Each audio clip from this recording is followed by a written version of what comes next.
So much.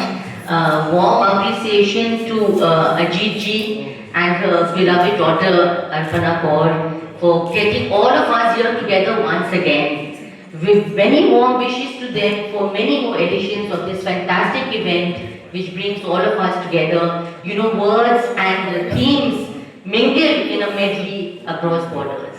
Such a pleasure to be here. And I have timed my story, Kavita and the chair. So because it's a story, I have tried to fit it in 12 minutes.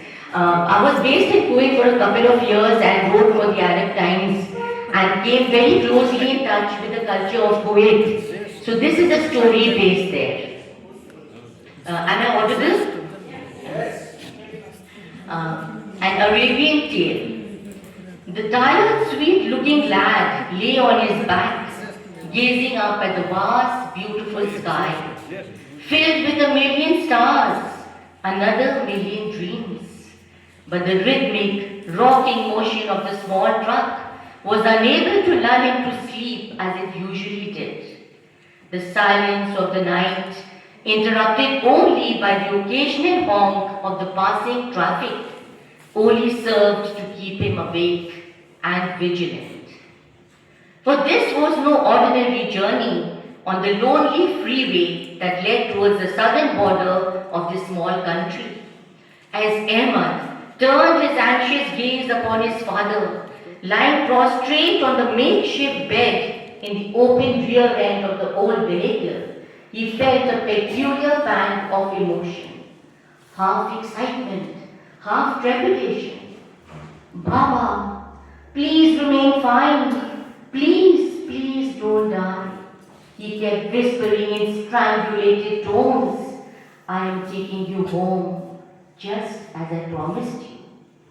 It had been harrowing, that escapade in the hospital located in the heart of Kuwait City, standing with his uncle in the hospital corridor and waiting anxiously for the night maid attendant to leave the private ward, then removing his father from his room in the middle of the night, carrying him past the sleeping guard with stealthy steps, finally loading him gingerly onto the truck and then driving off, hearts beating with tangible fear, stealing him from the reputed hospital because the doctors refused to discharge him. He is not fit to travel or leave the hospital, said the doctor. The surgery was successful, but his chemo was still going on. Why do you want to take this risk when you know he's still in a serious condition? The oncologist had warned them the previous morning when they had pleaded with him. I am sorry, I cannot let him go home. But Ahmed's father had been insistent, speaking slowly, his breath labored but his heart beating evenly with conviction. Inshallah, nothing will happen to me, my son. Take me home, back to a desert land. Don't you understand? If I have to die, I want to do so in peace, in my own bed, under my own sky. Ahmad understood. The desert was as much in his blood as it was in his father's, and his ancestors before him. Ahmad had seen only 11 years, but they had made him strong, as strong as a harsh Kuwaiti sun that shone down mercilessly upon them in summer, as strong as the cold, cruel winds that blew around them in the desert winter. He had relented. As he had always done with the father he had worshipped ever since he'd opened his eyes as a baby. Ever since he had joyfully started riding in the family truck with his father and the many sheep, on desert trails, over sand dunes, near oases, on intractable tracks and never-ending freeways, on that vast wasteland, on that wonderful, invigorating journey called life. He had thought his father invincible until that fateful evening when he had been diagnosed with lung cancer. Emma had never heard of this dreaded illness, but the way it was spoken about in hushed and ominous tones convinced him of its gravity.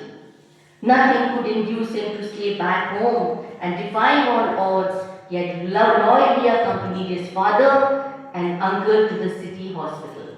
It wasn't long before he had discovered his innate potential as an able nurse and skillfully tended his father after the surgery and during the trying period of intensive chemotherapy. As the truck gathered speed now, Ahmed realized they had left the city far behind.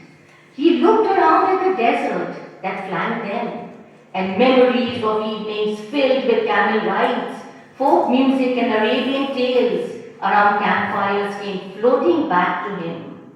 He remembered sitting on his father's lap, feeling warm and secure in the diaphanous folds of his dishdasha, listening intently to his deep baritone relating another fable about the origin of the desert. There was a magical aura about his father, a force in his language that spoke to his heart like nothing else ever did.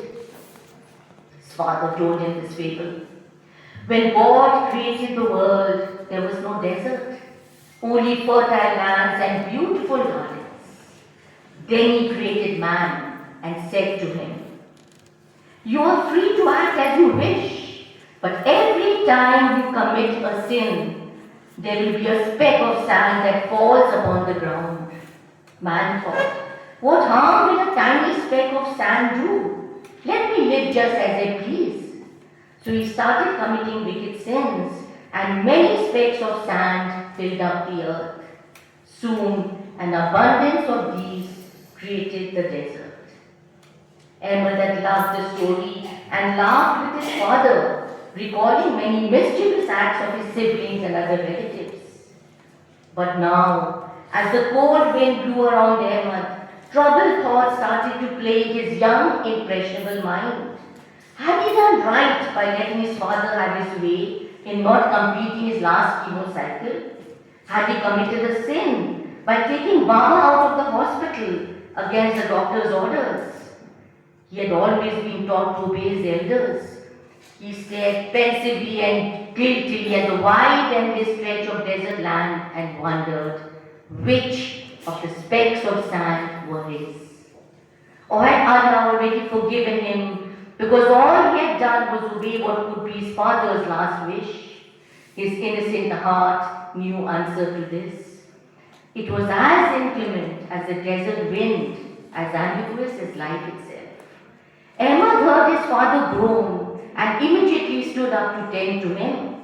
He did not see the huge truck that was heading towards them at an unnatural speed, did not hear the warning cry of his uncle who was behind the wheel. The trucks collided with a deafening crash, and the little lad, completely losing his balance, fell over backwards, hitting his back on the rough floorboard of the old battered truck. Tried in vain to stand up as he saw his father roll off from his stretcher and the oxygen mask dislodged from his mouth. The screams were a heart-rending sound in the dreaded Arabian darkness. Part 2, short one. It'll finish.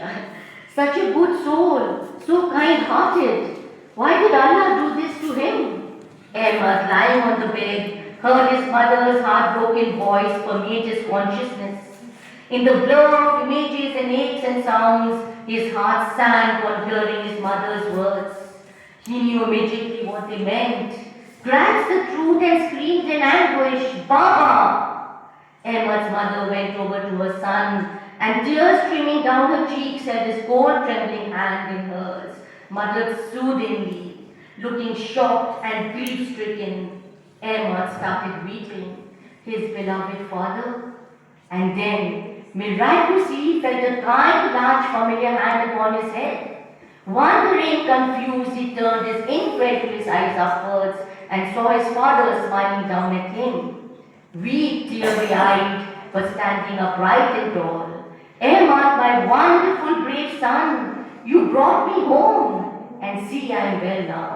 "Baba!" This time a joyous, overwhelming shriek overjoyed and immensely relieved Ahmed tried to sit up.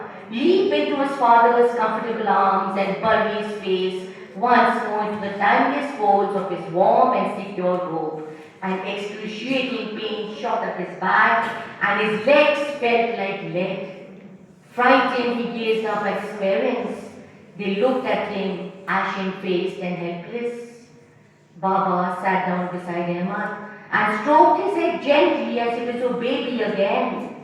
His silent tears fell upon his lion-hearted son, an 11-year-old cripple who had tried to save him on the fateful night of the accident. On that epic journey to their home, surrounded by the desert and its million specks of sand that would never let the flowers bloom again. Thank you.